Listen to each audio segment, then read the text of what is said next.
क्या है भगवान झूलेलाल की कहानी। सिंधी समाज भारत में महत्वपूर्ण स्थान रखता है। विशेषकर व्यापार से जुड़ा ये वर्ग विभाजन पूर्व भारत के सिंध क्षेत्र के वासी थे। सूफी परंपरा से प्रेरित इस समुदाय की संख्या आज भारत में कम है, लेकिन हर संस्कृति की तरह इनके भी अपने कुछ विशेष पर्व हैं। सिंधी समुदाय अपने इष्ट देव भगवान झूलेलाल की जयंती को बेहद धूमधाम से मनाते हैं, जो चेटी चंद के नाम से भी जाना जाता है। आइए जानते हैं भगवान झूलेलाल जी की जयंती से जुड़ी विशेष बातें। सिंधी समाज प्राचीन काल में अधिकतर जल मार्ग द्वारा व्यापार किया करते थे, इसलिए उनके देवता भी जल से जुड़े हुए हैं। इनकी मान्यतानुसार भगवान झूलेलाल जल भी देवता के अवतार हैं। इन्हें उडेरो लाल, झूलेलाल, लाल साईं आदि नामों से भी जाना जाता है। उडेरो लाल ने जनता को एकता, शांति और सत्य का मार्ग दिखाया।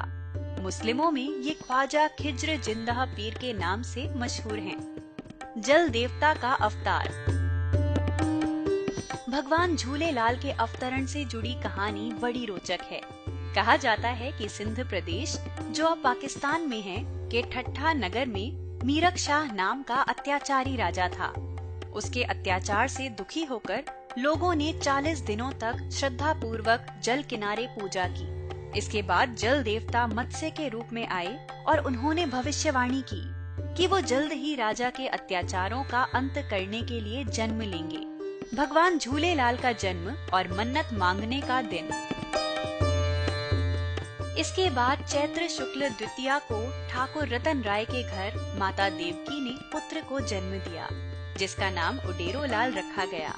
भगवान झूलेलाल के जन्मोत्सव को सिंधी समाज चेटी चंद पर्व के रूप में भी मनाता है। मान्यता है कि इस दिन मांगी हुई मन्नत अवश्य पूरी होती है। आज भी पूरे विश्व में चैत्र माह की चंद्र तिथि पर भगवान झूलेलाल की जयंती मनाई जाती है। दिलाई मुक्ति। बालक के जन्म की खबर सुनकर मीरक शाह ने उसे समाप्त करवाने की योजना बनाई, लेकिन सफल नहीं हो सका। उल्टे राजा के महल में आग लग गई। अपने सैनिकों की हार और आग के डर से बादशाह भागकर झूलेलाल जी के चरणों में गिर पड़ा। इस तरह बाल्य अवस्था से ही चमत्कारों के कारण भगवान झूलेलाल के प्रति लोगों की आस्था प्रबल होती चली गई।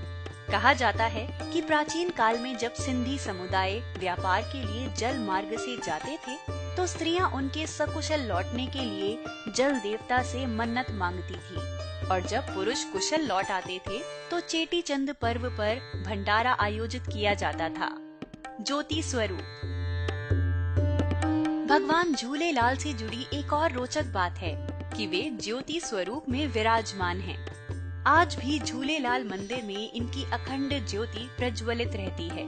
सिंधी समाज उन बेहद चुने हुए समाजों में एक है जो अल्पसंख्यक होने के बावजूद अपनी पहचान और संस्कृति को बनाए हुए हैं। झूलेलाल जयंती सिंधी समाज के लिए अपनी संस्कृति को दुनिया के सामने रखने और एक साथ खुशियां मनाने का पर्व है। अगर आपको ये वीडियो पसंद आया तो इसे शेयर करें और सब्सक्राइब करें हमारा YouTube चैनल।